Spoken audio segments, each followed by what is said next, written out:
और यूपी सरकार की प्रेस कॉन्फ्रेंस आ रही है। कुल मिलाकर के 45,287 केस आए थे संक्रमण के, और उस सप्ताह में पॉजिटिविटी रेट 4.8% थी। इसके पश्चात 14 सितंबर से 20 सितंबर के सप्ताह में ये संख्या वीकली जो केसेस की संख्या है वो घट करके 42,141 हुई और पॉजिटिविटी रेट गिर करके 4.3% हुई। उसके अगले सप्ताह में 21 सितंबर से 27 सितंबर के सप्ताह में कुल केस 33,256 आए और पॉजिटिविटी रेट 3.2% रही। और जो अभी सप्ताह गया है 28 सितंबर से 4 अक्टूबर के सप्ताह में कुल केसेस 28,060 आए और पॉजिटिविटी रेट 2.6% रही। तो इस प्रकार से 7 सितंबर के सप्ताह से अभी तक में लगभग 38% की, अगर हम वीकली केसेस की बात करें तो गिरावट हुई, और पॉजिटिविटी रेट में भी लगभग 46% की गिरावट हुई। कल प्रदेश में 1,49,272 सैंपल्स की जांच की गई और अब तक कुल 1,08,88,520 सैंपल्स की जांच की जा चुकी है। जो हमारे एक्टिव केसेस हैं 45,024, इनमें से 21,361 इस समय होम आइसोलेशन में है।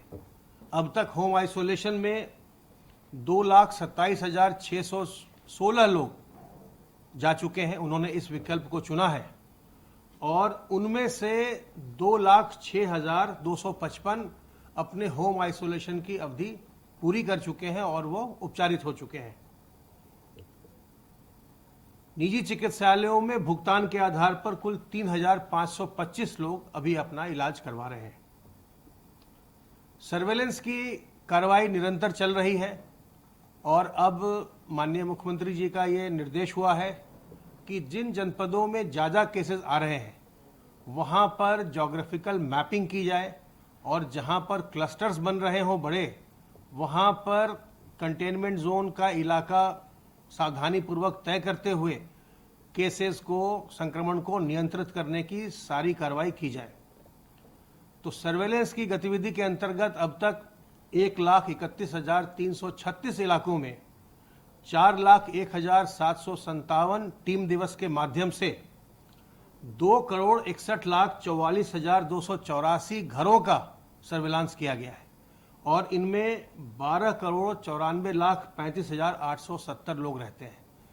तो आप ये गौर कर रहे हैं कि बहुत बड़ी संख्या में सर्विलांस का कार्य और टीमें लगातार काम कर रही हैं।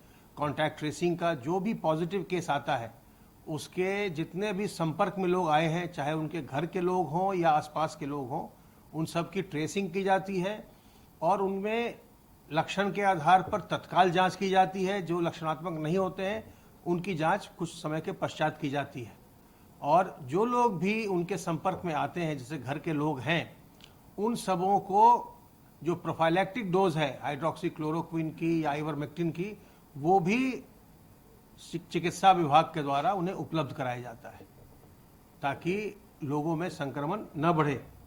प्रदेश में अब तक 64,673 कोविड हेल्प डेस्क की स्थापना की जा चुकी है और इनसे 8,28,861 लक्षणात्मक लोगों की पहचान भी की गई है। तो ये सारी कार्रवाई संक्रमण के नियंत्रण के लिए हो रही है और इसमें आपका निरंतर हमें सहयोग प्राप्त हो रहा है, जिससे कि प्रदेश में संक्रमण काफ़ी हद तक नियंत्रित हो रहा है।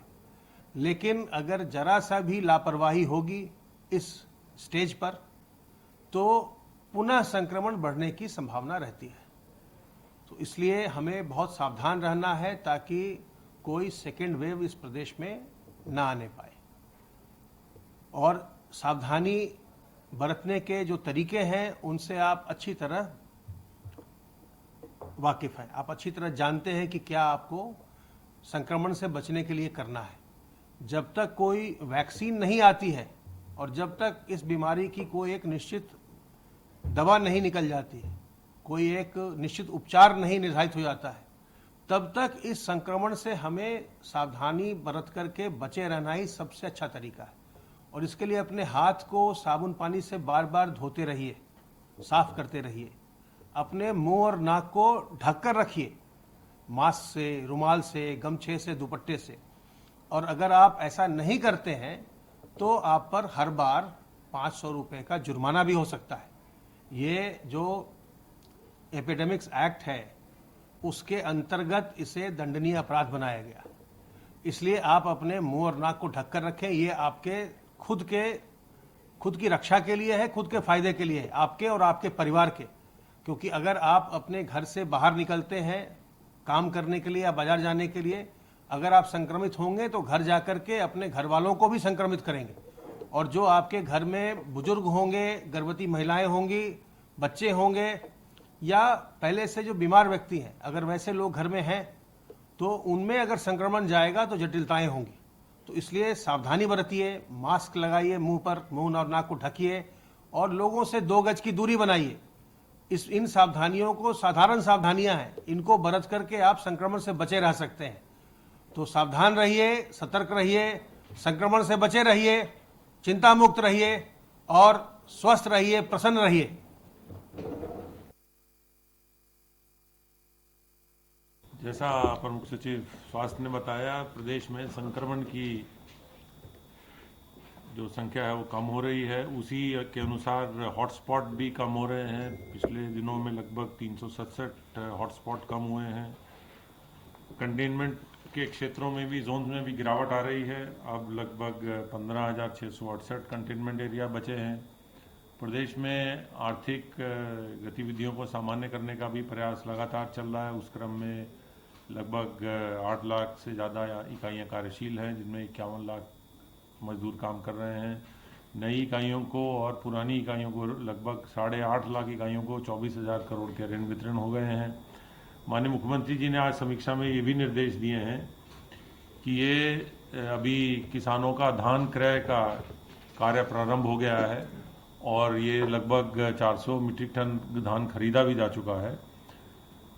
उन्होंने ये निर्देश दिए हैं कि हर धान क्रय केंद्र पर कोविड हेल्प डेस्क स्थापित की जाए और ये भी सुनिश्चित किया जाए कि हर किसान के खाते में 72 घंटे में धनराशि अंतरित हो जाए। किसानों को इस बात के लिए जागरूक भी किया जाए कि अपना धान सुखाकर साफ करके लाएं। इसके अतिरिक्त अभी वर्तमान में जो माननीय प्रधानमंत्री गरीब कल्याण रोजगार अभियान चल रहा है, उसमें भी उन्होंने ये कहा है कि प्रदेश को अधिक से अधिक प्रोजेक्ट पे काम करके देश में नंबर 1 स्थान पर आना है। यही आज का ब्रीफिंग था। धन्यवाद।